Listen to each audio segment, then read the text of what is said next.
নমস্কাৰ স্বাগতম এয়া হৈছে লাইভ আৱাৰ ষ্টুডিঅ'ত মই প্ৰাঞ্চল শিৱসাগৰৰ শিলাগুটি ভকত গাঁৱত আতংকময় পৰিৱেশৰ সৃষ্টি হৈছে ONGCৰ গেছ পৰিবাহী পাইপ ফাটি অহৰহ গেছ নিৰ্গত হৈছে ঘটনাস্থলীত ONGC আৰু অগ্নিনিৰ্বাপক বাহিনী উপস্থিত গেছ নিৰ্গমনৰ ফলত অগ্নিকাণ্ড আৰু বিস্ফোৰণৰ আশংকা কৰা হৈছে পুৰণি পাইপলাইন খলনি নকৰাৰ বাবে এই ঘটনা ঘটাৰ অভিযোগ এয়া শিৱসাগৰৰ শিলাগুটি ভকত গাঁৱৰ খবৰ আতংকময় পৰিৱেশ সৃষ্টি হৈছে তাত ONGCৰ গেছ পৰিবাহী পাইপ ফাটি অহৰহ গেছ নিৰ্গত হৈ আছে দৃশ্যবোৰ দেখুৱাই আছো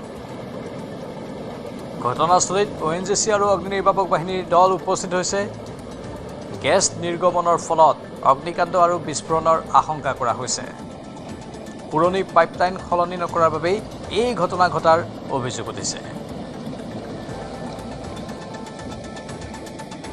আজি প্ৰায় এক বছৰ মানে হ'ল এইটো ঘটনা কিন্তু এনেকে বাঢ়ি যিটো হৈছে এইটো কেতিয়াবা হৈছে আজি 3 মাহ মান হ'ল আৰু ধোঁৱা ওলোৱাটো কেতিয়াবা হৈ আছে ধোঁৱা ওলোৱাটো আজি কালিৰ পৰা ধোঁৱা ওলাইছে ক্ৰমান্বয়ে বাঢ়ি গৈ আছে ক্ৰমান্বয়ে বাঢ়ি গৈ আছে আৰু এইটো বৃহৎ এটা মানে ৰাইজৰ গণ্ডগোল হ'ব এইটো গেছটোৱে আগতেও লিকেজ হয় নেকি আগতে লিকেজ হৈছিলে হওঁতে খেতিপথ নিদিলে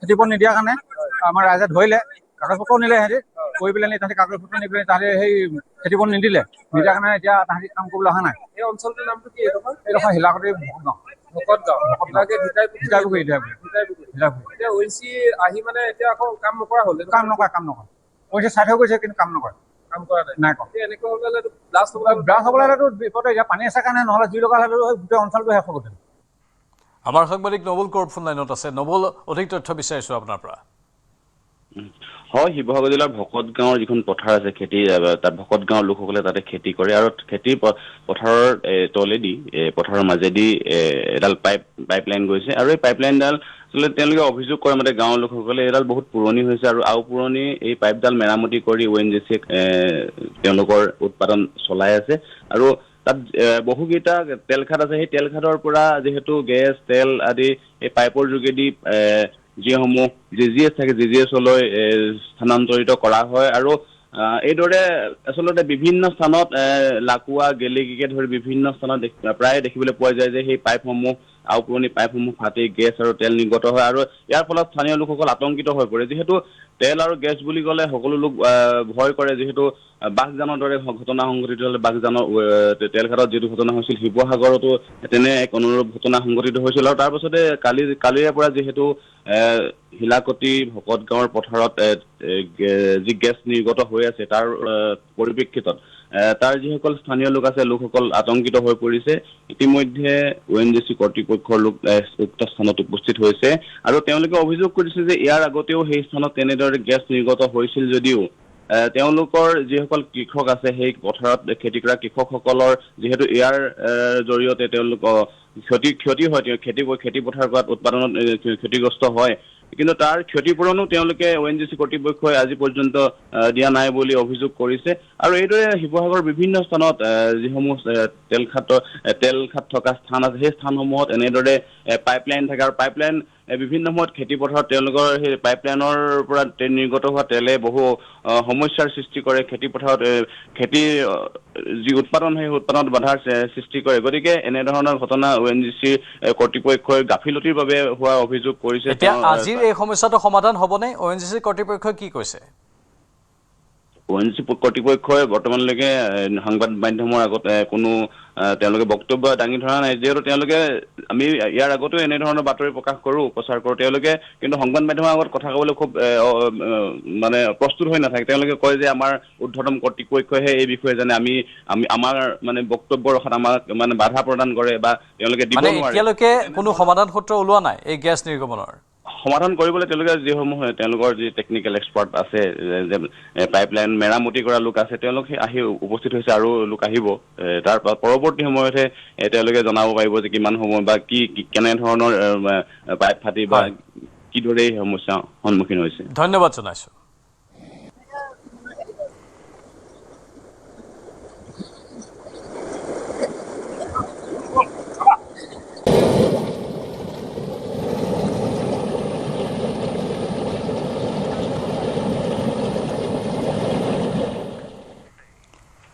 চূড়ান্ত হ'ল আমেৰিকা ইৰাণৰ শান্তি চুক্তি 19 জুনত স্বাক্ষৰ হ'ব আমেৰিকা আৰু ইৰাণৰ চুক্তি ছুইজাৰলেণ্ডৰ জেনেভাত স্বাক্ষৰিত হ'ব চুক্তি ঘোষণা মাৰ্কিন ৰাষ্ট্ৰপতি ডোনাল্ড ট্ৰাম্পৰ হৰমুজ প্ৰণালীৰ পৰা আমেৰিকান সেনাৰ প্ৰত্যাহাৰৰো ঘোষণা কৰিছে ডোনাল্ড ট্ৰাম্পে তোলবিহীনভাৱে হৰমুজ প্ৰণালী মুকলি হ'ব বুলি মন্তব্য ট্ৰাম্পৰ বিশ্বৰ খাৰুৱা তেলৰ যোগান আৰু ৰুদ্ধ নহয় বুলি সামাজিক মাধ্যমত মন্তব্য কৰিছে ডোনাল্ড ট্ৰাম্পে ইৰাণৰ উপ বৈদেশিক মন্ত্ৰী কাজেমি গাৰিভাদিয়েও নিশ্চিত কৰিছে চুক্তি স্বাক্ষৰিত হোৱাৰ কথা চুক্তি স্বাক্ষৰিত হোৱাৰ লগে লগে দুয়োখন দেশৰ মাজত চলি থকা যুদ্ধৰ তাৎক্ষণিক অন্ত পৰিব বুলি মন্তব্য ইৰাণৰ উপ বৈদেশিক মন্ত্ৰীৰ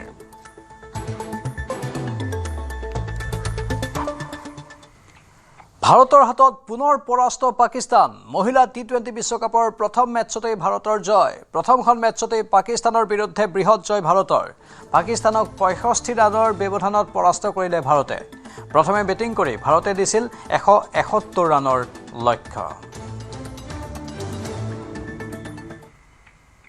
তিনিচুকীয়াৰ আৰবান টেষ্টি নামৰ ৰেষ্টুৰাখনৰ স্বত্বাধিকাৰীয়ে এজন লোকক প্ৰহাৰ কৰাক লৈ নিশা মাকুমৰ গংগাবাৰীত উত্তপ্ত পৰিস্থিতিৰ সৃষ্টি হয় আৰবান টেষ্টি ৰেষ্টুৰাৰ স্বত্বাধিকাৰী ইমৰান সিদ্দিকীৰ বিৰুদ্ধে প্ৰতিবাদ একাংশ লোকৰ ক্ষুব্ধ ৰাইজৰ আক্ৰমণত আহত হয় আৰক্ষী জোৱান শুকুৰবাৰে পুৱাৰ ভাগত ৰেষ্টুৰাৰ স্বত্বাধিকাৰীৰে বাক বিতণ্ডা হৈছিল মুকুট উৰাং নামৰ লোকজনৰ স্বত্বাধিকাৰী ইমৰানৰ প্ৰহাৰত গুৰুতৰভাৱে আহত হৈছিল মুকুট উৰাং নামৰ লোকজন আৰু স্বত্বাধিকাৰীয়ে লোকজনৰ চিকিৎসাৰ খৰচ বহন নকৰাৰ অভিযোগত আঘাতপ্ৰাপ্ত লোকজনক লৈ সাব্যস্ত কৰে তীব্ৰ প্ৰতিবাদ উত্তেজিত একাংশই লণ্ডভণ্ড কৰে ৰেষ্টুৰাখন ঘটনাস্থলীত আৰক্ষী উপস্থিত হৈ পৰিস্থিতি নিয়ন্ত্ৰণ কৰে দোষীৰ বিৰুদ্ধে কঠোৰ ব্যৱস্থা গ্ৰহণৰ দাবী ৰাইজৰ মুকুট উৰাঙে ইয়াত যোনটো আপোনাৰ মুকুট উৰাং সিদ্ধা এইটো কি সিদ্দিকী তাৰ যোনটো ভাণ্ডাৰী আছে ইয়াত তাত আহিছিলে সি মাৰিলে আকৌ মাৰি পিনি তাৰ ট্ৰিটমেণ্ট খৰচা একো দিয়া নাই তাত মদ খোৱা ফুগাত গৈ সোমাইছে তাক আকৌ তাক মাৰিলে সেইটোতো ভালে কথা একচুৱেলি তাৰ ট্ৰিটমেণ্ট খৰচাটো দিব লাগে নহয় সেইটো কাৰণে আমি আজি আন্দোলন কৰিছোঁ পেচেণ্টটো আকৌ লৈ আহিলে পেচেণ্টটো আমি মেডিকেলত এডমিট আমি কৰি দিলোঁ তাৰ পাছত পইচা 2000-3000 টকাকে দিয়ে তার পাছত আমি পেশেন্ট ঘুরাই আনিল ইমরান সিদ্দিক জন্য বাসন মাটি ধুলা ওটা ইয়া করে লাগে দুটা আদমি আর मोर একটা বনায় रहे माल चूल्हे तो माल खाते रह रहा उधर आदमी को क्या मारे लगे आम आदमी काहे मारे लगे हाँ ठीक है मार लग हमारा बोले कि जितना ट्रीटमेंट खर्चा कर लेते मारे ठीक है कितने खर्चा करे लगे ठीक है बोला मैं पैसा दाम बोल तो 2000-3000 पैसा करके दे हाँ ओको मत ना ना फुल ट्रीटमेंट कर लगे तो ओटा हमारे किडनी आ रही थी उतर बोले ले जा फुल पैसा ना दिली अंदर के जे अंदर फुल ट्रीटमेंट लगी अंदर कोनो कुछ ना लगे अंदर ओनिया लगे जे को पहला रहे को मार उधर लगी हां अपना में का की नाम लगे इमरान सिद्दीक ना जे मुकुट उरांग मारे है बॉयस कितना होई 55 যখন ব্যাটলান কাঁচ পুলিশ আলাগ আর সিধা করে ধরে কে লৈ গেল মহানগৰীৰ জাপৰিগুগত নিশা ভয়ংকৰ অগ্নিকাণ্ড জুইত ভস্মীভূত এটা ঘৰৰ সকলো সামগ্ৰী বিক্ৰমপুৰ বাইলেন একৰ হাউচ নম্বৰ 5ত লাগিল জুই তিনিটা চিলিণ্ডাৰ বিস্ফোৰণৰ ফলত জুইৰ ভয়ংকৰ ৰূপ 4খনকৈ অগ্নি নিৰ্বাপক বাহিনীৰ বাহনে নিৰ্বাপন কৰে জুই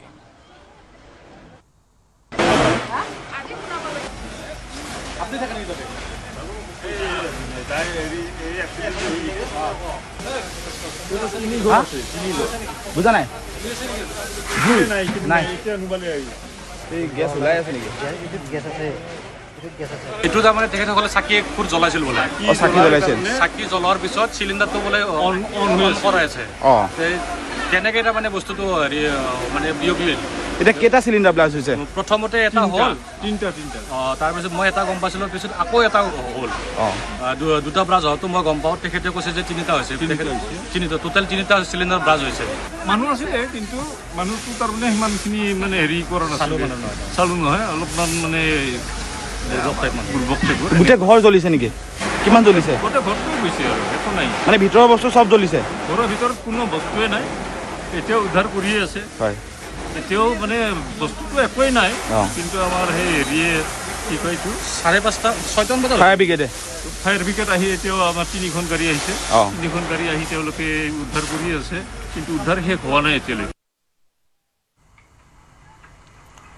বিশ্বনাথৰ অসম অৰুণাচল সীমান্তৱৰ্তী ঘিলাধাৰী নদীত এটি কিশোৰৰ সলিল সমাধি জলসিঞ্চন প্ৰকল্পটোত গা ধুই থকা 3গৰাকী কিশোৰৰ হঠাৎ এজন সন্ধানহীন হৈ পৰে নদীৰ সোঁতে উটুৱাই লৈ যোৱা কিশোৰটি মুহূৰ্ততে সন্ধানহীন হৈ পৰাত হোৱা দোৱা লাগে দুই কিশোৰ কোনোমতে পানীৰ পৰা উঠি আহিবলৈ সক্ষম হয় স্থানীয় সচেতন লোকে লগে লগে বালিচাং আৰক্ষী চকীত ঘটনাৰ খবৰ দিয়াত SDRFৰ দল ঘটনাস্থলীত উপস্থিত হৈ কিশোৰটিৰ সন্ধান চলাই মৃতদেহ উদ্ধাৰ কৰে কিশোৰগৰাকী অসম অৰুণাচল সীমান্তৱৰ্তী ঝাৰুবাৰী গাঁৱৰ ৰত্নেশ্বৰ বসুমতাৰী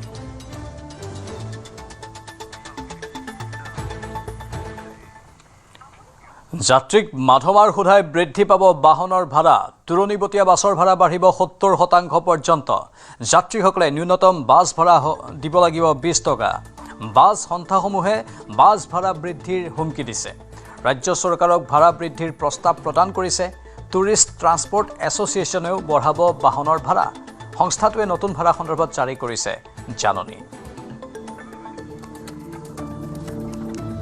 যাত্ৰীক মাধমাৰ সোধাই বাহনৰ ভাড়া বৃদ্ধিৰ এক সিদ্ধান্ত দূৰণিবতীয়া বাছৰ ভাড়া 70% পৰ্যন্ত বৃদ্ধি পাব বাছ সন্থাসমূহে বাছ ভাড়া বৃদ্ধিৰ হুমকি প্ৰদান কৰিছে ৰাজ্য চৰকাৰক ভাড়া বৃদ্ধিৰ প্ৰস্তাৱ প্ৰদান কৰিছে টুৰিষ্ট ট্ৰান্সপৰ্ট এছ'চিয়েশ্যনেও বাহনৰ ভাড়া বৃদ্ধিৰ কথা সদৰি কৰিছে ইতিমধ্যে এই সন্থাটোৱে নতুন ভাড়া সন্দৰ্ভত জাৰি কৰিছে জাননী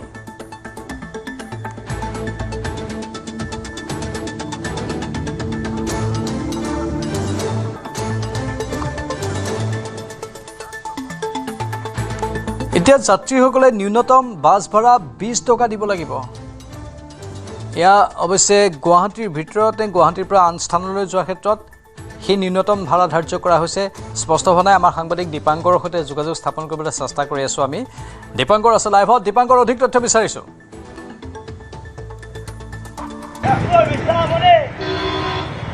পেট্ৰল ডিজেলৰ মূল্য বৃদ্ধি আৰু তাৰ সম্পূৰ্ণ মাধমাৰ পৰিছে এতিয়া সৰ্বসাধাৰণৰ মূৰত আৰু যিদৰে পৰিবহণ ব্যৱস্থাটোৱে ধাৰাবাহিকভাৱে ভাড়া বৃদ্ধিৰ এক প্ৰকাৰ হুংকাৰ প্ৰদান কৰিছে আনফালে নৈশবাছসমূহত ইতিমধ্যে ভাড়া বৃদ্ধিৰ গোটেই প্ৰসংগটো কাৰ্যকৰী হৈছে তেনে মুহূৰ্তত কিন্তু এইবাৰ বিশেষকৈ বাণিজ্যিক বাহন যিসমূহ বাহন গুৱাহাটীৰ পৰা শ্বিলং অৰুণাচল বা নাগালেণ্ড মণিপুৰ মিজোৰাম আদি ঠাইলৈ ৰাওনা হয় সেই ধৰণৰ বাহনত কিন্তু এই মুহূৰ্তত ভাড়া বৃদ্ধি হ'ব ইতিমধ্যে প্ৰস্তাৱসমূহ লোৱা হৈছে একাংশ সংগঠনে এই গোটেই বিষয়টোক লৈ তেওঁলোকে প্ৰস্তাৱসমূহ সিদ্ধান্তলৈ তেওঁলোকে ৰূপান্তৰিত কৰিছে এই মুহূৰ্তত মই গুৱাহাটীৰ খানাপাৰাত আছোঁ আৰু খানাপাৰাত এয়া হৈছে এটা আস্থান যিটো আস্থানত এই মুহূৰ্তত দেখিছে আপুনি শাৰী শাৰীকৈ ইয়াত বাণিজ্যিক বাহনসমূহ ৰখাই থোৱা আছে একাংশ যাত্ৰী এই স্থানৰ পৰাই তেওঁলোকে চুবুৰীয়া মেঘালয়লৈ যাত্ৰা কৰে আৰু যিহেতু সন্মুখত গৰমৰ বন্ধ গ্ৰীষ্ম বন্ধৰ সময়ত একাংশ লোকে মেঘালয় বা আন আন প্ৰান্তলৈ তেওঁলোকে ফুৰিবলৈ যাব কিন্তু তেনে মুহূৰ্তত কিন্তু এনেধৰণৰ একোখন বাহন যদি আপোনালোকে ভাড়ালৈ ল'ব বিচাৰে তেতিয়াহ'লে প্ৰায়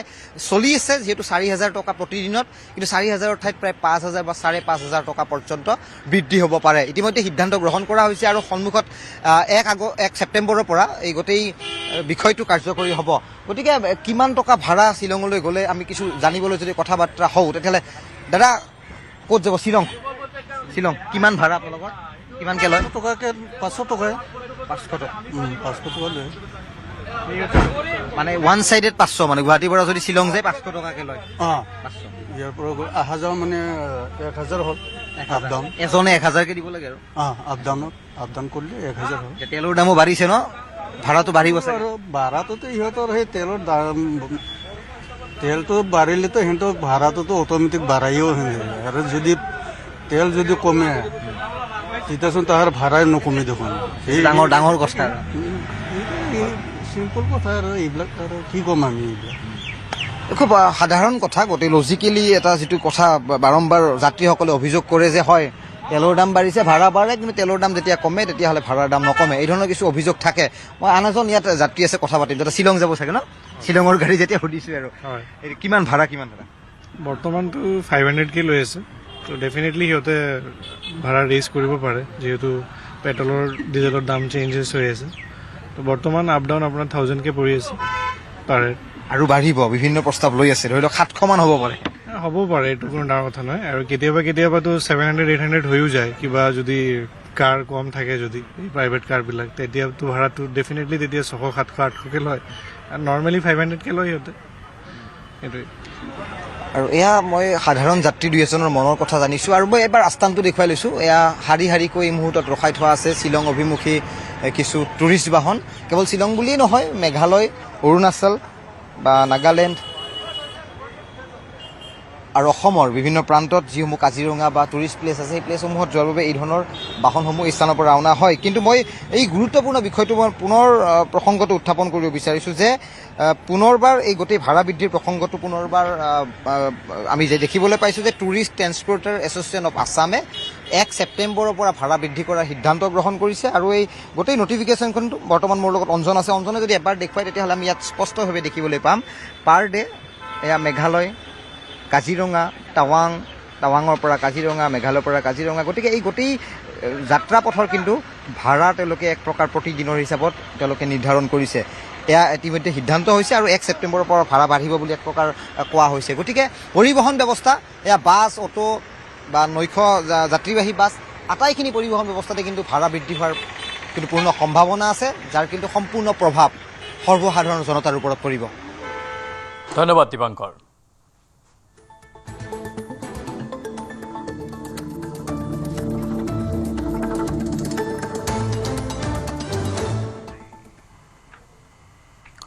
অসমৰ 4টা পৰম্পৰাগত সামগ্ৰীলৈ GI টেগ অসমৰ বিহু পেপাই পালে GI টেগৰ মৰ্যাদা অসমৰ বাঁহ শিল্পলৈ চৰকাৰী GI টেগৰ স্বীকৃতি কাৰ্বি আংলং হস্ততাঁত সামগ্ৰীলৈ GI টেগ দেউৰী হস্ততাঁত সামগ্ৰীলৈও বিশেষ GI টেগ নাবাৰ্ডৰ সহযোগত অসমে লাভ কৰিলে এই স্বীকৃতি GI টেগ লাভ কৰা সামগ্ৰীৰ সংখ্যা 12লৈ বৃদ্ধি সামগ্ৰীসমূহৰ আন্তঃৰাষ্ট্ৰীয় বজাৰত মূল্য বাঢ়িব লগতে থলুৱা উৎপাদকৰ বাবেও সৃষ্টি হ'ব সংস্থাপন পৰম্পৰাগত সামগ্ৰী সুৰক্ষিত কৰিবলৈ এই পদক্ষেপ লোৱা হৈছে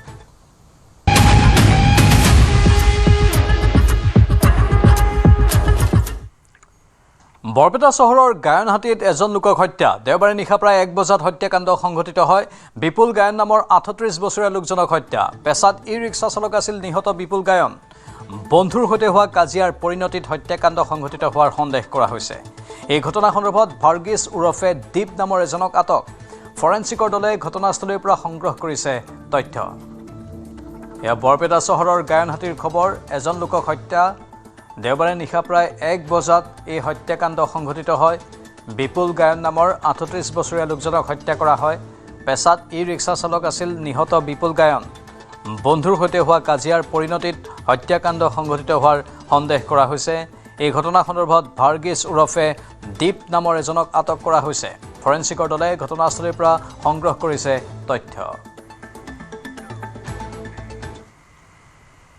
চলন্ত ৰেলত প্ৰসূতিয়ে জন্ম দিলে সন্তান শিলচৰ আগৰতলা ৰেলত সন্তান জন্ম দিলে এগৰাকী মহিলাই চলন্ত ৰেলত সন্তান জন্ম হোৱাৰ পাছতে হাহাকাৰৰ সৃষ্টি হয় ৰেলখনত প্ৰসৱ বেদনাত ছটফটাই থকা মহিলাগৰাকীক সহায় কৰিবলৈ আগবাঢ়ি আহে ৰেলখনৰ যাত্ৰী মহিলাগৰাকীৰ আৰ্তনাদৰ খবৰ পায় সুবীৰ ধৰ নামৰ এজন লোকে ৰেল যাত্ৰীৰ সহযোগত মহিলাগৰাকীসহ নৱজাত শিশুটিক উদ্ধাৰ কৰি ততাতৈয়াকৈ দুয়োকে চিকিৎসাৰ বাবে শিলচৰ মেডিকেল কলেজত ভৰ্তি কৰায় চলন্ত ৰেলত সন্তান প্ৰসৱৰ ঘটনাই সৃষ্টি কৰে চাঞ্চল্যৰ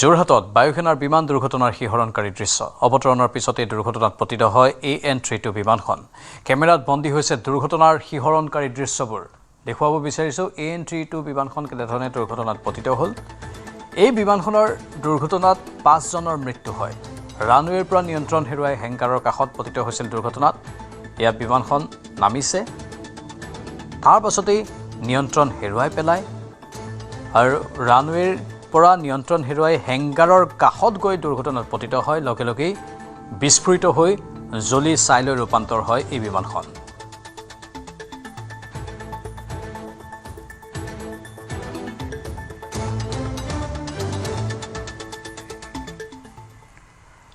জুবিন গাৰ্গৰ মৃত্যুৰ বিচাৰ প্ৰক্ৰিয়া অব্যাহত আছে আজিৰ দিনটোতো চলিব সাক্ষ্য গ্ৰহণ প্ৰক্ৰিয়া জুবিন হত্যাৰ 4 এজাহাৰকাৰীৰ সাক্ষ্য ল'ব আদালতে সাক্ষ্য ল'ব ৰাহুল গোস্বামী, গৌতম ভট্টাচাৰ্য, ৰাজ গোস্বামী, দীপাংকৰ ঠাকুৰীয়াৰ। পূৰ্বে সাক্ষ্যদান নোহোৱা লোকৰো সাক্ষ্য ল'ব আদালতে। জুবিন গাৰ্গৰ মৃত্যুৰ বিচাৰ প্ৰক্ৰিয়া এনেধৰণে চলি আছে। আজিৰ দিনটোতো সাক্ষ্য গ্ৰহণ প্ৰক্ৰিয়া চলিব। ৰাহুল গোস্বামী, গৌতম ভট্টাচাৰ্য আৰু ৰাজ গোস্বামী লগতে দীপাংকৰ ঠাকুৰীয়াৰ আজি সাক্ষ্য ল'ব আদালতে। ভাৰতীয় BSF জোৱানে পুছবেক কৰা বাংলাদেশী লোকক বাংলাদেশৰ নাগৰিকে গ্ৰহণ নকৰাক লৈ ক্ষুব্ধ হৈ পৰিছে মানকাছৰৰ একাংশ স্থানীয় ৰাইজ। নিজৰ দেশৰ নাগৰিকক গ্ৰহণ নকৰি সম্পূৰ্ণৰূপে আইন বিৰোধী কাম কৰিছে বাংলাদেশী নাগৰিকে। প্ৰয়োজনত চৰকাৰে শ্বুট এট ছাইটৰ অৰ্ডাৰ দিব লাগে বুলি মন্তব্য কৰিছে মানকাছৰৰ একাংশ সচেতন লোকে। উল্লেখযোগ্য যে ভাৰতত অবৈধভাৱে প্ৰৱেশ কৰা বাংলাদেশীক ধৰি সীমান্তৰে নিজৰ দেশলৈ প্ৰেৰণ কৰা কাৰ্যক বিৰোধিতা কৰিছে BJPৰ লগতে বাংলাদেশীয়ে।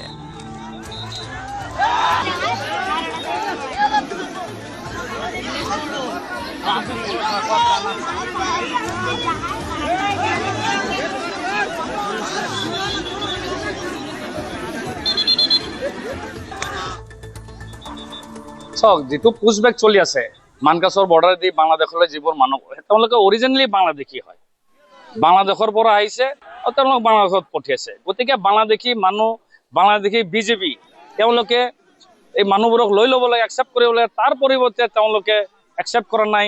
এইটো এটা আইন বিৰুদ্ধ কাম কৰি আছে বাংলাদেশী মানুহবোৰে। গতিকে অসম চৰকাৰ বা ইণ্ডিয়ান চৰকাৰে এটা একশ্যন ল'ব লাগে, লাগিলে যুদ্ধ কৰক না। ইমান গাল বাংলাদেশী ডেইলি বাংলাদেশত পঠিয়াই দি আছে আৰু BJP একচেপ্ট নকৰিব আৰু উল্টা হুলস্থুল কৰি থাকিব। এতিয়াও এই মানুহবোৰ যে ৰ'দতো আছে মানুহবোৰ খাৰা, তেওঁলোকৰে মানুহ, তেওঁলোকে পৰিচয় দি আছে বাংলাদেশৰ। চব বেংগলী কথা কয়, তেওঁলোকৰ পৰিচয় গাঁৱৰ মানুহ, ভায়েক ককায়েক চবকে চিনি পায়। চব আমি কেইদিন আগতেও দেখিছো বাংলাদেশত গৈ লাষ্টত গৈ বাংলাদেশী অকলে লৈছে, তেওঁৰ ফেমিলিত গুচি গৈছে। গতিকে এই বাংলাদেশী মানুহবোৰক অতি সোনকালে তেওঁলোকে একচেপ্ট কৰিব লাগে। মুঠতে ভাৰত বাংলাদেশ সীমান্তত তীব্ৰ উত্তেজনা। মানকাছৰ সীমান্তত আবদ্ধ 9জনকৈ অবৈধ বাংলাদেশী নাগৰিক। এফালে ভাৰত চৰকাৰে থাকিবলৈ নিদিয়ে আৰু বাংলাদেশীও চমজি ল'বলৈ অমান্তি হোৱাত দালালৰ সহায়ত ভাৰতত প্ৰৱেশ কৰা বাংলাদেশীয়ে কান্দি কান্দি স্বীকাৰ কৰিছে নিজৰ পৰিচয়।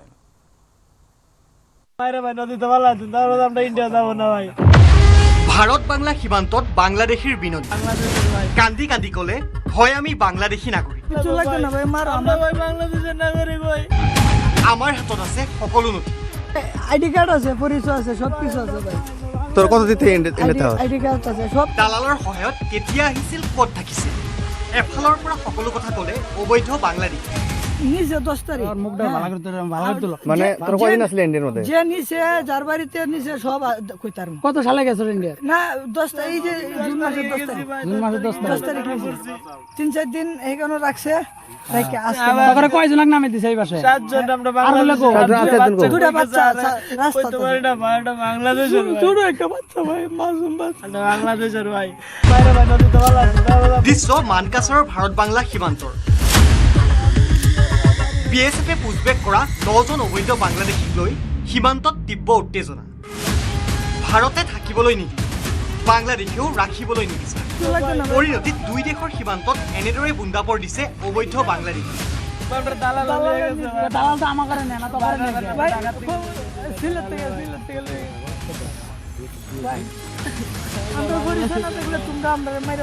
গৃহমন্ত্ৰী, মুখ্যমন্ত্ৰীৰ নিৰ্বাচনী প্ৰতিশ্ৰুতি আখৰে আখৰে পালন। বংগৰ সমান্তৰালভাৱে অসমতো বিপদ ঘণ্টা বাজিছে বাংলাদেশী।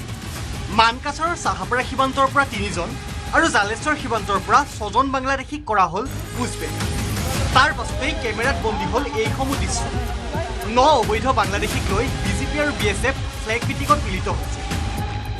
বৰ্তমানলৈকে পিছে বাংলাদেশী নাগৰিক কেইজনক চমজি লোৱা নাই। আইডি কাৰ্ড আছে, পৰিচয় আছে, সব কিছু আছে ভাই। Bureau report, news 18 Assam north east. বাইৰে ভাই নদীতে ভালো আছে। আমৰা ইন্ডিয়া যাব না ভাই। শিৱসাগৰৰ সৰাগুৰি চাপৰিত ব্ৰহ্মপুত্ৰৰ খহনীয়াত লুইতৰ বুকুত জাহ গৈছে কেইবা বিঘা কৃষিভূমি। কাজিনেমু, ৰঙালাওৰ বাৰী জাহ যোৱাৰ পাছত এইবাৰ ব্ৰহ্মপুত্ৰত জাহ যোৱাৰ উপক্ৰম এখন খেলপথাৰ।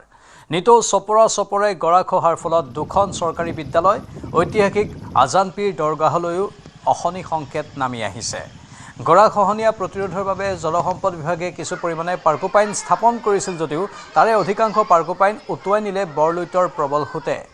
আনকি পাৰ্কোপাইন স্থাপন কৰা ঠাইত চপৰে গৰা খহি থকাত শংকিত হৈ পৰিছে ৰাইজ। শীঘ্ৰে গৰাখহনীয়া প্ৰতিৰোধৰ বাবে উচিত পদক্ষেপ হাতত ল'বলৈ কাতৰ আহ্বান জনাইছে অঞ্চলটোৰ ৰাইজৰ লগতে স্কুলীয়া শিক্ষাৰ্থীসকলে। শিৱসাগৰৰ ঐতিহাসিক হৰাগুৰি চাপৰিত ব্ৰহ্মপুত্ৰৰ গৰাখহনীয়াই কাল ৰূপ ধাৰণ কৰিছে। মই দেখুৱাইছোঁ ব্ৰহ্মপুত্ৰৰ খহনীয়াই ইতিমধ্যেই ইয়াৰ কেইবাশ বিঘা কৃষিভূমি ব্ৰহ্মপুত্ৰৰ বুকুত সুমুৱাই লৈছে। বিশেষকৈ ইয়াতে আছিলে কেইবাশ বিঘা নেমু খেতি। সেই নেমু খেতি তথা নেমুৰ বাৰী ইতিমধ্যেই লুইতৰ বুকুত বিলীন হৈছে। ইয়াৰ উপৰিও এই অঞ্চলটোতে আছে ঐতিহাসিক আজানপীৰ দৰগাহ, আছে কেইবাখনো বিদ্যালয় আৰু সেই বিদ্যালয়সমূহলৈও বৰ্তমান ভাবুকি কঢ়িয়াই আনিছে। কাৰণ নিতৌ চপৰে খহিছে এই বৰলুইতৰ গৰা। ইয়াত জলসম্পদ বিভাগে নামমাত্ৰ কেইডালমান পাৰ্কোপাইন দিছিলে, কিন্তু সেই পাৰ্কোপাইনো ব্ৰহ্মপুত্ৰৰ বুকুত জাহ গৈছে। বহু পাৰ্কোপাইন উটুৱাই লৈ গুচি গ'ল। ইয়াত বৰ্তমান স্থায়ী সমাধান, এই গৰাখহনীয়া প্ৰতিৰোধৰ স্থায়ী এটা ব্যৱস্থা গ্ৰহণ কৰিবলৈ এইসকল স্থানীয় লোকে তেওঁলোকে আহ্বান জনাইছে। আৰু কি শংকা তেওঁলোকে কৰিছে সেই বিষয়ে মই জানিব বিচাৰিম। দুখৰ বিষয় হ'ল প্ৰতিদিনে এইদৰে যদি বৰলুইতে গৰা খহাই গৈ থাকে। হৰাগুৰিত বৰ্তমান 1000 ঘৰ পৰিয়াল আছে আৰু দিখৌমুখৰ 25খন গাঁও আছে। এইদৰে যদি ব্ৰহ্মপুত্ৰে খহাই গৈ থাকে হয়তো দিখৌমুখ আৰু হৰাগুৰি, আজানপীৰ দৰগাহ সকলোবিলাক ব্ৰহ্মপুত্ৰৰ বুকুত জাহ যাব। আমি মাননীয় জলসম্পদ বিভাগৰ মন্ত্ৰী বৰ্তমান জলসম্পদ মন্ত্ৰী সুশান্ত বৰগোহাঁই ডাঙৰীয়া আৰু অসমৰ মুখ্যমন্ত্ৰীক অনুৰোধ জনাওঁ, ইয়াত এটা স্থায়ী সমাধান কৰক, নহ'লে ইয়াত থকা বিদ্যালয়কেইখনো গুচি যাব। ইয়াত 2খনকৈ বিদ্যালয় আছে, হৰাগুৰি উচ্চ মাধ্যমিক বিদ্যালয়, হৰাগুৰি মধ্য ইংৰাজী বিদ্যালয়, ইয়াত বুৰঞ্জী প্ৰসিদ্ধ আজানপীৰ দৰগাহ, ৰামাখাপীৰ দেৱালয় আছে। সকলোবিলাক বৰলুইতৰ বুকুত জাহ যাব, নহ'লে তাকে অনুৰোধ কৰিছোঁ হিমন্ত মামাক। এগৰাকী ছাত্ৰ আছে মোৰ কাষত। তুমি কোন স্কুলত পঢ়া? মই হৰাগুৰি মধ্যম ইংৰাজী বিদ্যালয়ত পঢ়ো। এতিয়া তোমালোকে কি ভয় কৰিছা? আমি ভয় কৰিছো যে মই পঢ়ি থকা স্কুলখন বৰলুইতৰ বুকুত জাহ যাব। আৰু মই মামাক অনুৰোধ কৰিছো যে আমাৰ পাকুপান্য পোচ দিছিল, কিন্তু সেই পোচে একো কাম কৰিব পৰা নাই। সেইকাৰণে আমি তাতকৈ অতি উন্নয়ন বস্তু পেলাবলৈ আমি মামাক আৰু সুশান্ত বৰগোহাঁইদেৱক অনুৰোধ জনাইছো। যিহেতু আমি খেলি থকা ফিল্ডখনো ব্ৰহ্মপুত্ৰৰ বুকুত জাহ গৈছে, সেয়ে আমি বহুত দুখিত যে আৰু প্ৰতিৰোধৰ ব্যৱস্থা কৰক যে। তুমি ইয়াৰ বাসিন্দা? মই ইয়াৰে বাসিন্দা হয়। পৰিস্থিতি কি ইয়াত? পৰিস্থিতি আপোনালোকে দেখিছে, এইখন ফিল্ডতে আমি সৰুৰে পৰা প্ৰেক্টিচ কৰি আছো। আমিতো পিতৃ মাতৃৰ দৰে কৃষি কৰি খাম বুলি অহা নাই। আৰু ইয়াৰ ওচৰতে আজানপীৰ দৰগাহ আছে, স্কুলো আছে। আমাৰ গাঁৱলাতো গৈ বাহিৰত পঢ়িব নোৱাৰে, তেওঁলোকেতো ইয়াতে পঢ়িব লাগিব। যদি হিমন্ত ছাৰে যদি একো সমাধান নিদিয়ে তেন্তে আমি ইয়াৰ ফিল্ডটো গ'লেই আৰু ক'ত প্ৰেক্টিচ কৰিম। আৰু পিতৃ মাতৃটো আমাক ৰাস্তাত দৌৰিবৰ বাবে মানে বেছি দামী জোতাও আনি দিব নোৱাৰে। মুঠতে শংকা হৈছে তোমালোকৰ? ভয় হৈছে। মই আৰু এগৰাকী জ্যেষ্ঠ ব্যক্তি আছে, কি ক'ব চমুকে মানে কি ক'ম, আমাক এই নিৰাপত্তা লাগে গৰাখহনীয়াটো। হেমন্ত মামাক অনুৰোধ কৰিছো যেনে তেনে গাঁওখন ৰক্ষা কৰক। তমাৰহাটত ৰাষ্ট্ৰীয় ঘাইপথ নিৰ্মাণত ব্যাপক দুৰ্নীতি। 127 নম্বৰ ৰাষ্ট্ৰীয় ঘাইপথৰ গদাধৰ নদীৰ ওপৰত থকা দলং নিৰ্মাণত নিৰ্মাণকাৰী সংস্থাই দুৰ্নীতি সংঘটিত কৰাৰ অভিযোগ। নিৰ্মাণ সম্পূৰ্ণ নহওঁতেই দলঙৰ ঢালাইত মেলিছে ফাট। ৰাইজৰ অভিযোগৰ ভিত্তিত উপস্থিত হোৱা সাংবাদিকৰ কেমেৰা দেখি খৰ্গহস্ত হৈ পৰে অভিযুক্ত নিৰ্মাণ প্ৰতিষ্ঠানৰ কৰ্মচাৰী। নিৰ্মাণকাৰী সংস্থা জে ইনফ্ৰাটেক প্ৰাইভেট লিমিটেডৰ বিৰুদ্ধে সৰব স্থানীয় ৰাইজ। পৰ্যাপ্ত ৰড চিমেণ্ট অবিহনে ঢালাই নিৰ্মাণৰ অভিযোগ সংস্থাটোৰ বিৰুদ্ধে। সাংবাদিকৰ কেমেৰা দেখি ফাট মেলা ঢালাই বালিৰে পুতি লুকুৱাৰ চেষ্টা কৰে কৰ্মচাৰীয়ে। দুৰ্নীতিৰ অভিযোগ সন্দৰ্ভত প্ৰশ্ন কৰা সাংবাদিককো অভব্য আচৰণ সংস্থাৰ কৰ্মচাৰী। জে ইনফ্ৰাটেকৰ ভুলৰ বাবে গধুৰ বাহন যাতায়াত কৰিলে দলংখন ভাঙি পৰাৰ আশংকাত ভুগিছে স্থানীয় ৰাইজ।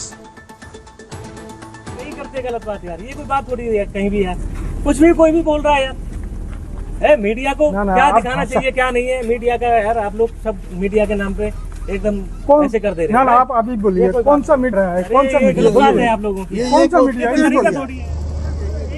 काम करने दीजिए, काम कर रहा है आदमी, कोई काम कर रहा है, कोई कुछ कर रहा है, पानी पी रहा है, उसके लिए मीडिया है, ये हद हो रही है यार। हम लोग को काम नहीं करना है, हम लोग ब्रिज कराने के लिए आए हैं क्या? तो क्या बात कर रहे हो यार, हमारी रोड की क्वालिटी देखिए आप, पूरा 54 किलोमीटर का रोड कंप्लीट हो गया। कह रहा है लोग, जो क्या कह रहा है लोग, आपका वो काम सही नहीं है, वो कहाँ कौन सा सही नहीं है? आप देखिए ना, पूरा रोड श्रीरामपुर से लेके धुबरी तक हम लोग তাৰমানে আমাৰ 127 নম্বৰ যিটো ঘাইপথ আছে এইটো ওপৰেদি যিটো দলং আছে এইটো আলোকজাৰী মহামাৰী বুলি কয়। তাৰমানে আমাৰ যিটো দলঙৰ কাম হৈ আছে আমি দেখা পাইছোঁ মানে বহুত বেমেজালি কাম চলি আছে, বহুত দুৰ্নীতি কাম চলি আছে। কাৰণ সিহঁতে সেইদিনে মানে দেখি আমি দেখা পাইছোঁ মানে ৰড যিমানকৈ মানে ডিষ্টেঞ্চ দিব লাগে সিমানটো দিয়া নাই আৰু তাতো বানো নাই। তাৰপৰা মই কোৱাৰ পিছত সিহঁতে 10-15জন মানুহ আহি কমচে কম 4-5 ঘণ্টা বান্ধাৰ পিছতহে মানে সেইটো মানে কামটো সমাধা কৰিলে। আৰু এইটো মানে বান্ধ দিয়া নাই, আমি আহাৰ আগতে সি ঢালি থৈছে বুলি দেখিছোঁ। আৰু সেইকাৰণে তাৰপিছত এইটো সিফালে যিটো চলি আছে কামটো সিফালে ঢালাইটো এনেকৈ দিছে মানে পূৰা ঢালাইটো একদম পূৰা ফাটি গৈছে। আপোনালোকে ভিডিঅ' চাব পাৰিব কেনেকৈ সেইটো ঢালাইটো মানে দিছে। সিফালে কোন কোম্পানী কাম কৰিছে? জে ইন ফ্ৰাইডেড বুলি মানে আগত জানটো বুলি মানে শুনা পাইছিলোঁ, এতিয়াও শুনা পাইছোঁ যে জে ইন ইনভাইটেড কোম্পানীটো কাম কৰি আছে। পশ্চিমবংগৰ ৰাজনীতি আৰু সংসদীয় প্ৰেক্ষাপটত ডাঙৰ জোকাৰণি। NDAৰ সৈতে সন্মিলিতভাৱে কাম কৰাৰ ঘোষণা TMCৰ 20গৰাকী বিদ্ৰোহী সাংসদৰ। দিল্লীত বাহৰ পতা 20 সাংসদে লোকসভাৰ অধ্যক্ষ ওম বিৰলাক সাক্ষাৎ কৰে। ওম বিৰলাক তেওঁলোকক সংসদত এটা সুকীয়া গোট বা ব্লক হিচাপে স্বীকৃতি দিবলৈ দাবী জনায়। অধ্যক্ষক সাক্ষাৎ কৰাৰ পিছতে বিদ্ৰোহী সাংসদ কাকলি ঘোষ দস্তিদাৰে ঘোষণা কৰে যে তেওঁলোকে এতিয়াৰে পৰা দেশৰ উন্নয়নৰ স্বাৰ্থত প্ৰধানমন্ত্ৰী নৰেন্দ্ৰ মোদীৰ নেতৃত্বত NDA চৰকাৰৰ সৈতে সন্মিলিতভাৱে কাম কৰিব। নেশ্যনেলিষ্ট চিটিজেন্স পাৰ্টিৰ সৈতে চামিল হ'ব এই বিদ্ৰোহী গোটটো। हमारा कोई डिमांड नहीं है, हमारा कोई शिकायत था। आप जानते हैं कि यहाँ का जो माहौल था उसके खिलाफ जो शिकायत, ये शिकायत लेके हम लोग जा रहे हैं। हमारे डिमांड क्या होगा? डिमांड देश का अच्छा करना, देश के लिए काम करना। দেখুন আমাদের কথাবার্তা তো যাদের সঙ্গে হয়েছিল, যারা যারা এই পশ্চিমবাংলার বর্তমান পরিস্থিতি গত 4-5 বছর বিশেষ করে যে জায়গায় গিয়েছিল তার বিরুদ্ধে যারা মত দিচ্ছিলেন তাদের সঙ্গে কথাবার্তা হয়েছিল। এবং তার মধ্যে আরও আছে, ধরে নিন আরও 2-1 আসবেন। আমি যেটা 20 বলেছিলাম সেটা আসলে 22। সুতরাং আমাদের অপেক্ষা করতে হবে, সবাই মিলে বসে যেটা সিদ্ধান্ত হবে। কেননা এখানে এখন কিন্তু আমরা সবাই রাজা, আমাদেরই রাজার রাজত্বে সবার একটা মতের প্রাধান্য দেওয়া হবে। ইংলিশে যেটা বলে যে it will be not by dictated, it will be by discussion and discarding. সবাই মিলে আলোচনা করে যেটা ঠিক হবে সেটাই হবে। মাত্ৰ এটকাৰ বিনিময়ত এসাঁজ ভাত শুনি আচৰিত যেন লাগিলেও এয়াই সত্য। এটকা দিলেই খাব পাৰে বিভিন্ন সুস্বাদু ব্যঞ্জনেৰে ভৰপূৰ এসাঁজ।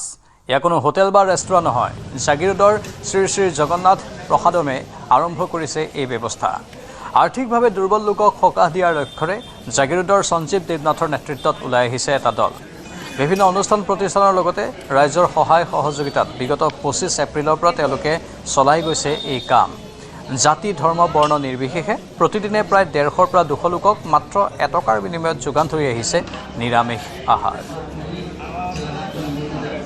মই এই মুহূৰ্তত উপস্থিত আছো জাগিৰোডত, আৰু জাগিৰোডৰ যি জাগিৰোড ব্ৰহ্মা মন্দিৰ আৰু ফ্ৰেণ্ডছ ক্লাব দুৰ্গা পূজা উদযাপন সমিতিৰ উদ্যোগত শ্ৰী শ্ৰী জগন্নাথ প্ৰসাদমে এই ব্যৱস্থা কৰিছে।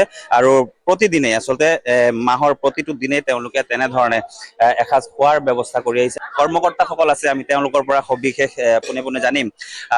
মাত্ৰ 1 টকাৰ বিনিময়ত আপোনালোকে প্ৰসাদ বিতৰণ কৰি আহিছে, এসাঁজ খোৱাৰ ব্যৱস্থা কৰিছে। কি উদ্দেশ্য আচলতে? আমাৰ উদ্দেশ্যটো আছিলে, মূল উদ্দেশ্য যে বহুত মানুহ, বিকলাংগ মানুহ, অচৰা মানুহবিলাক বাটে বাটে ঘূৰি থাকে একমুঠি প্ৰসাদৰ কাৰণে অন্ন। তেতিয়া আমি আলোচনা কৰিলো যে এই মানুহবিলাক সহায় আমিতো মানে ইচ্ছা কৰি আগবাঢ়িছো। আৰু মাহৰ প্ৰতিদিন মাহৰ আপোনাৰ 2 দিন বন্ধ থাকে, একাদশী দিনা বন্ধ থাকে 2 দিন। আৰু আমি প্ৰতিদিন থানাৰ ওচৰত দিওঁ আৰু আপোনাৰ এই ৰেলৰ ডক্টৰৰ ওচৰত। আৰু এইটো সপ্তাহৰ পৰা আমি প্ৰতি দেওবাৰে এইটো বজাৰৰ ভিতৰত আমি দিম। এই খাদ্যৰ তালিকাত আচলতে কি কি থাকে?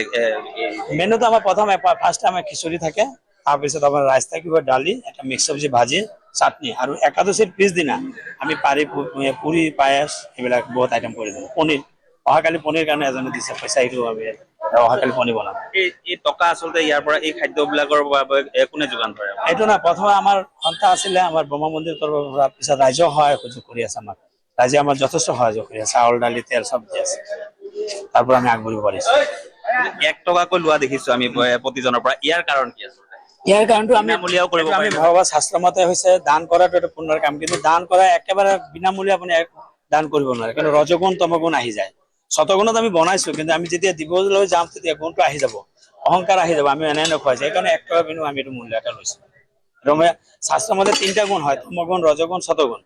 শতগুণ আমি ৰাতিপুৱা 10টালৈকে শতগুণত থাকো, তাৰপিছত আমি ৰজগুণত সোমাই যাওঁ, সন্ধিয়া হোৱাৰ লগে আমি তমগুণত আহি যাওঁ। সেই গুণটো চেঞ্জ নোহোৱাৰ কাৰণে 1 টকা লৈছো। সকলোৱে ল'ব চবে ল'ব পাৰে, সমান অধিকাৰ আছে, এইটো সমান অধিকাৰ।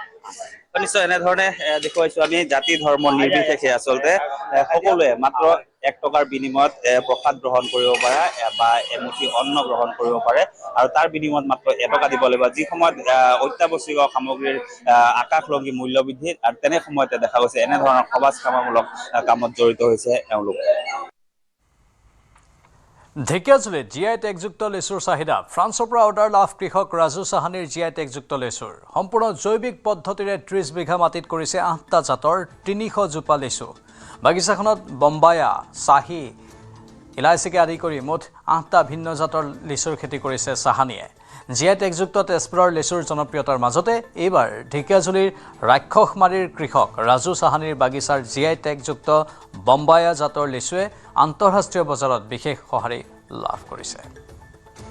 মোৰ সৈতে আছে এইগৰাকী কৃষক ৰাজু চাহানী। মই দেখুৱাইছো 30 বিঘা মাটিত 300 জোপাতকে অধিক তেওঁ ইয়াতে লেচু খেতি কৰিছে। বিভিন্ন জাতৰ লেচু ইয়াতে তেওঁ খেতি কৰিছে, আৰু মই দেখুৱাইছো এয়া বোম্বায়াকে ধৰি এলাইচি, চাহি ইত্যাদি লেচু তেওঁৰ এই লেচু বাগানত উপলব্ধ।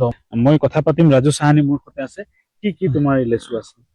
লেচু ইয়াতে আপোনাৰ পিয়াজি আছে, চাইনা 3, চাইনা 6 বুলি কয়, চাহি, বম্বেয়া, বিলাইতি, এলাইচি, গোটেই কেইটা 8-9টা মান ভেৰাইটিজ আছে আমাৰ বাগানত। হয়, তোমাৰ লেচু প্ৰায় শেষে হৈছে? শেষে, অলমোষ্ট 95% হাৰ্ভেষ্ট কৰা হৈছে এতিয়ালৈকে।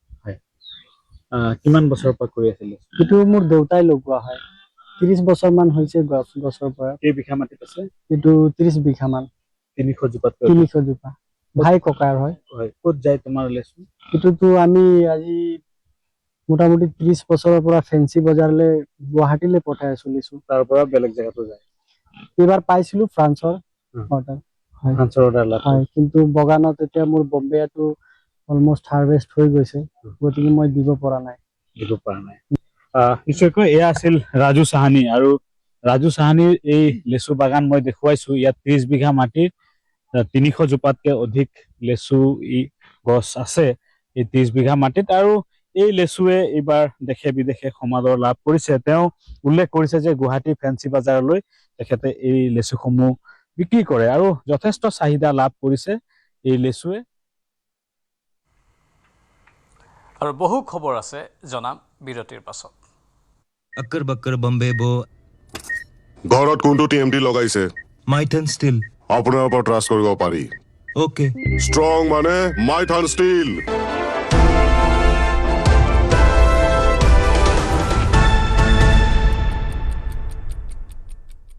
अक्कर बक्कर बम्बे बो ঘৰত কোনটো TMT লগাইছে? माइथन स्टील আপোনাৰ ওপৰত ট্ৰাষ্ট কৰিব পাৰি। ओके ষ্ট্ৰং মানে মাইথান ষ্টীল।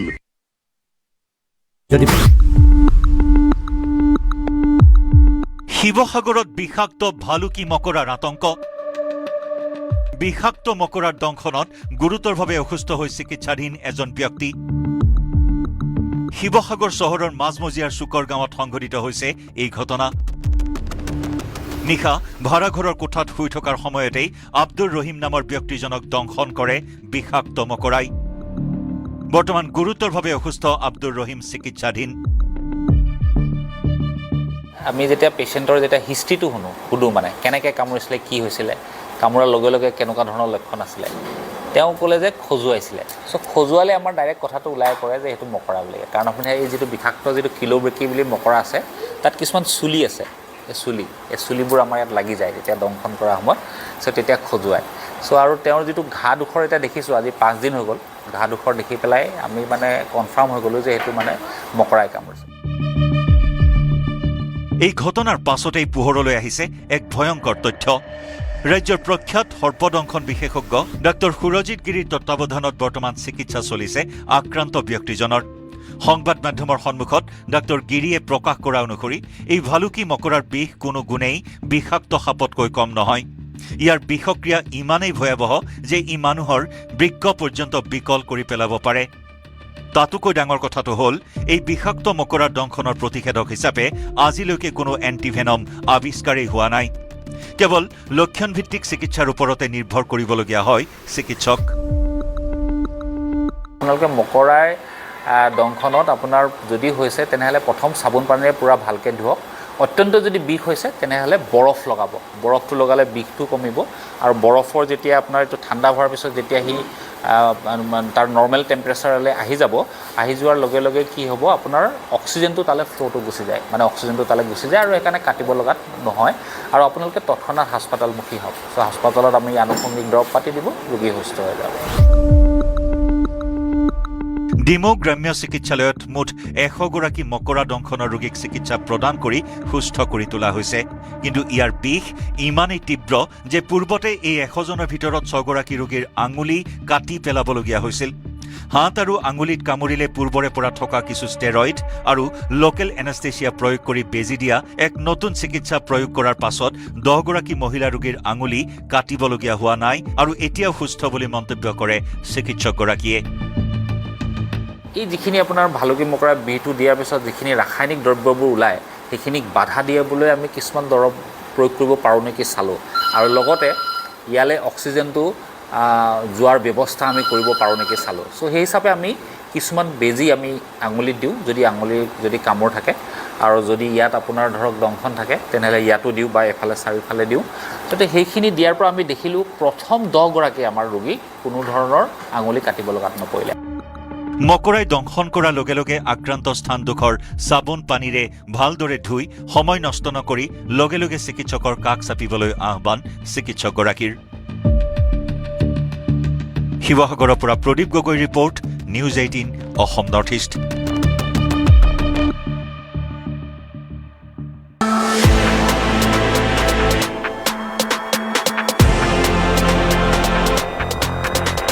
अक्कर बक्कर बम्बे बो ঘৰত কোনটো TMT লগাইছে?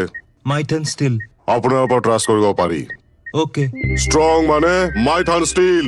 কি ঘটিল আজিৰ দিনটো? ৰাজ্য তোলপা লগোৱা ঘটনা, দেশৰ সকলো খবৰ, ৰাজ্যৰ জ্বলন্ত পৰিৱেশ পৰিস্থিতি, আপোনাৰ খবৰ, আপোনালোকৰ খবৰ, ৰাজনীতিৰ সূক্ষ্ম বিশ্লেষণ, পুৱাৰ পৰা নিশালৈ খবৰ আৰু খবৰ, দেশৰ সৰ্ববৃহৎ নিউজ নেটৱৰ্ক, সঠিক সময়ত শুদ্ধ খবৰ। अक्कर बक्कर बम्बे बो ঘৰত কোনটো TMT লগাইছে? माइथन स्टील আপোনাৰ ওপৰত ট্ৰাষ্ট কৰিব পাৰি। ओके ষ্ট্ৰং মানে মাইথান ষ্টীল।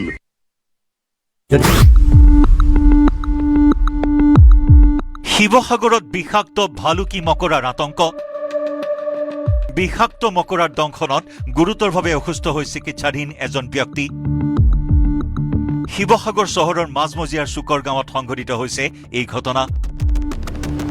নিশা ভাড়াঘৰৰ কোঠাত শুই থকাৰ সময়তেই আব্দুৰ ৰহিম নামৰ ব্যক্তিজনক দংশন কৰে বিষাক্ত মকৰাই। বৰ্তমান গুৰুতৰভাৱে অসুস্থ আব্দুৰ ৰহিম চিকিৎসাধীন। আমি যেতিয়া পেচেণ্টৰ হিষ্ট্ৰীটো সুধোঁ মানে কেনেকৈ কামুৰিছিলে, কি হৈছিলে, কামোৰাৰ লগে লগে কেনেকুৱা ধৰণৰ লক্ষণ আছিলে, তেওঁ ক'লে যে খজুৱাইছিলে। চ' খজুৱালে আমাৰ ডাইৰেক্ট কথাটো ওলাই পৰে যে সেইটো মকৰা বুলি। কাৰণ আপুনি এই যিটো বিষাক্ত যিটো কিলোব্ৰেকি বুলি মকৰা আছে তাত কিছুমান চুলি আছে, এই চুলিবোৰ আমাৰ ইয়াত লাগি যায় তেতিয়া দংশন কৰাৰ সময়ত, চ' তেতিয়া খজুৱায়। চ' আৰু তেওঁৰ যিটো ঘাঁ ডোখৰ এতিয়া দেখিছোঁ, আজি 5 দিন হৈ গ'ল, ঘাঁ ডোখৰ দেখি পেলাই আমি মানে কনফাৰ্ম হৈ গ'লোঁ যে সেইটো মানে মকৰাই কামুৰিছে। এই ঘটনাৰ পাছতেই পোহৰলৈ আহিছে এক ভয়ংকৰ তথ্য। ৰাজ্যৰ প্ৰখ্যাত সৰ্পদংশন বিশেষজ্ঞ ডাক্তৰ সুৰজিৎ গিৰিৰ তত্বাৱধানত বৰ্তমান চিকিৎসা চলিছে আক্ৰান্ত ব্যক্তিজনৰ। সংবাদ মাধ্যমৰ সন্মুখত ডাক্তৰ গিৰিয়ে প্ৰকাশ কৰা অনুসৰি এই ভালুকি মকৰাৰ বিষ কোনো গুণেই বিষাক্ত সাপতকৈ কম নহয়। ইয়াৰ বিষক্ৰিয়া ইমানেই ভয়াৱহ যে ই মানুহৰ বৃক্ক পৰ্যন্ত বিকল কৰি পেলাব পাৰে। তাতোকৈ ডাঙৰ কথাটো হ'ল এই বিষাক্ত মকৰাৰ দংশনৰ প্ৰতিষেধক হিচাপে আজিলৈকে কোনো এণ্টিভেনম আৱিষ্কাৰেই হোৱা নাই।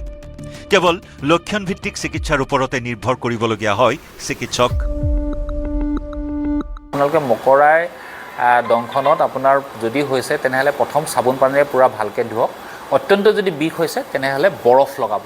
বৰফটো লগালে বিষটো কমিব আৰু বৰফৰ যেতিয়া আপোনাৰ এইটো ঠাণ্ডা হোৱাৰ পিছত যেতিয়া সি তাৰ নৰ্মেল টেম্পাৰেচাৰলৈ আহি যাব, আহি যোৱাৰ লগে লগে কি হ'ব আপোনাৰ অক্সিজেনটো তালৈ ফ্ল'টো গুচি যায়, মানে অক্সিজেনটো তালৈ গুচি যায় আৰু সেইকাৰণে কাটিব লগাত নহয় আৰু আপোনালোকে তৎক্ষণাত হাস্পাতালমুখী হওক। চ' হাস্পাতালত আমি আনুষংগিক দৰৱ পাতি দিব, ৰোগী সুস্থ হৈ যাব। ডিমৌ গ্ৰাম্য চিকিৎসালয়ত মুঠ 100গৰাকী মকৰা দংশনৰ ৰোগীক চিকিৎসা প্ৰদান কৰি সুস্থ কৰি তোলা হৈছে।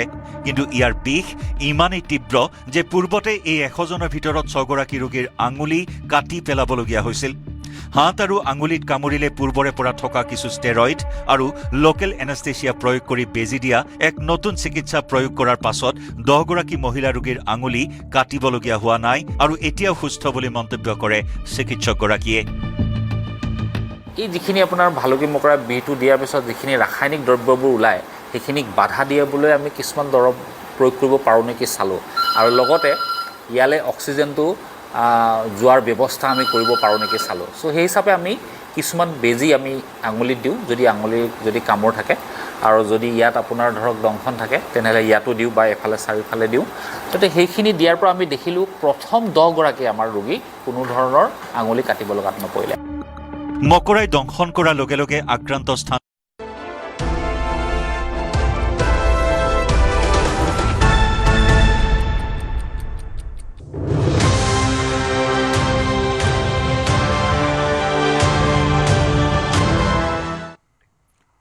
গুৱাহাটী মহানগৰীক পাৰ্পল চিটি কৰাৰ বাবে দিনে নিশাই ব্যস্ত গুৱাহাটী পৌৰ নিগম। বৃহস্পতিবাৰৰ পৰা আনুষ্ঠানিকভাৱে আৰম্ভ হ'ল গুৱাহাটী পাৰ্পল চিটি প্ৰজেক্টৰ কাম। প্ৰথম পৰ্যায়ত প্ৰতিখন উৰণ সেতু দেৱালত সনা হৈছে বেঙুনীয়া ৰং। পাৰ্পল চিটি কৰাৰ বাবে দিন ৰাতি একাকাৰ কৰি কাম কৰিছে শ্ৰমিকসকলে। পাৰ্পল চিটিৰ সমান্তৰালভাৱে গুৱাহাটীত প্ৰস্তুতি চলিছে জাপানৰ প্ৰধানমন্ত্ৰী আৰু দেশৰ প্ৰধানমন্ত্ৰী মোদীক আদৰণি জনোৱাৰো প্ৰস্তুতি। ডিভাইডাৰতো নতুন ৰং সনাৰ লগতে লগোৱা হৈছে গছৰ পুলি। মেৰামতি কৰা হৈছে GS ৰোড। কিছুদিনৰ পিছত হয়তো নিৰ্দিষ্ট ৰঙেৰে গঢ়ি তোলা চহৰসমূহৰ তালিকাত সোমাব গুৱাহাটীৰ নাম। ইফালে পাৰ্পল চিটি কৰাৰ বাবে পৰিষ্কাৰ কৰাৰ কামো আৰম্ভ হৈছে। নিশাই পদপথৰ দোকান উচ্ছেদ কৰিব গুৱাহাটী পৌৰ নিগমে। ইতিমধ্যে কালি নিশাৰ ভাগতো গুৱাহাটী পৌৰ নিগমে বিভিন্ন প্ৰান্তত পদপথৰ দোকানবোৰ উচ্ছেদ কৰিছিল। আজিও হয়তো কৰা হ'ব তেনেধৰণৰ সম্ভাৱনাৰ কথা প্ৰকাশ কৰা হৈছে। আমাৰ সাংবাদিক দীপাংকৰ দাস আছে লাইভত। দীপাংকৰ, আপুনি গোটেই গুৱাহাটী পৰিভ্ৰমণ কৰিছে। পাৰ্পল চিটিৰ কথা আমি কথা পাতিছোঁ। পাৰ্পল চিটিক লৈ গোটেই গুৱাহাটীখন কেনেধৰণে বেঙুনীয়া কৰা হৈছে সেয়াও আমি দেখিবলৈ পাইছোঁ। আৰু কি কি জনাব আপুনি?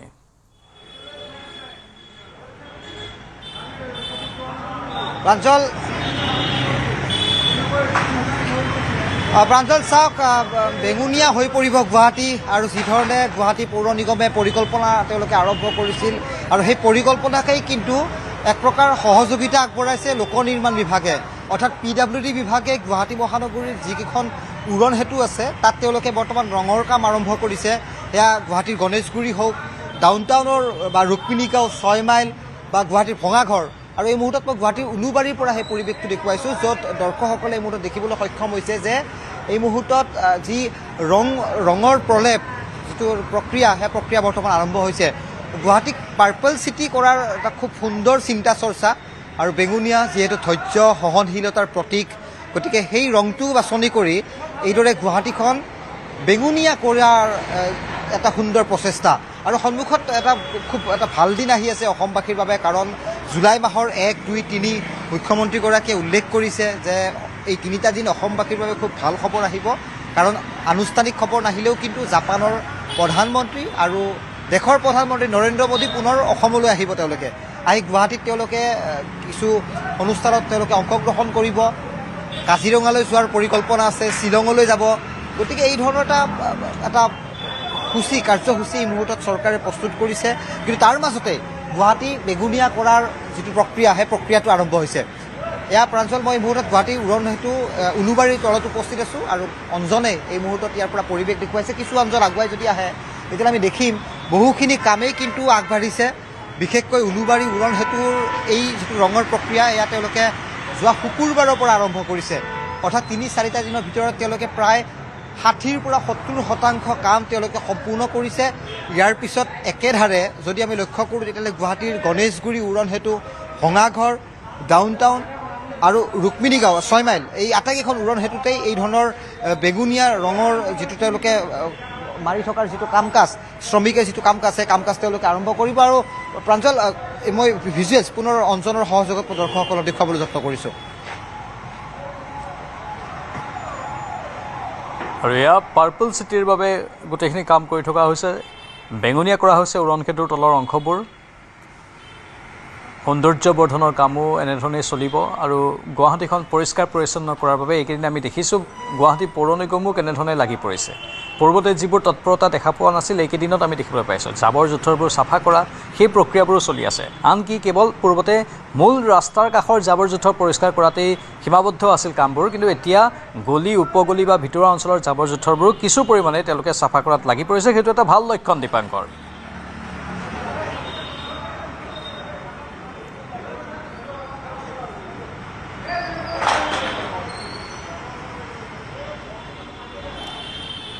সাংবাদিকৰ সৈতে সংযোগ বিচ্ছিন্ন হৈছে, ধন্যবাদ জনাইছোঁ। কিন্তু দৃশ্যবোৰ এয়া আপোনালোকৰ সন্মুখত। আমি পৰৱৰ্তী সময়ত আশা কৰিম গুৱাহাটীখন অতি সুন্দৰ এখন চহৰ ৰূপে যাতে পৰিগণিত হয় আৰু সকলোৱে যাতে গুৱাহাটীৰ প্ৰশংসা কৰে।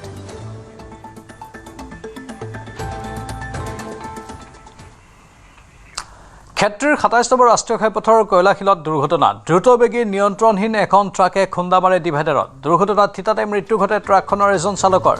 ট্ৰাকখনত থকা আন এজন লোক গুৰুতৰভাৱে আঘাতপ্ৰাপ্ত হয়। ক্ষেত্ৰীৰ যান বাহন আৰক্ষী উপস্থিত হৈ উদ্ধাৰ কৰে মৃতদেহটো। এই পৰ্যন্ত মৃত চালকজনৰ পৰিচয় উদ্ধাৰ হোৱা নাই।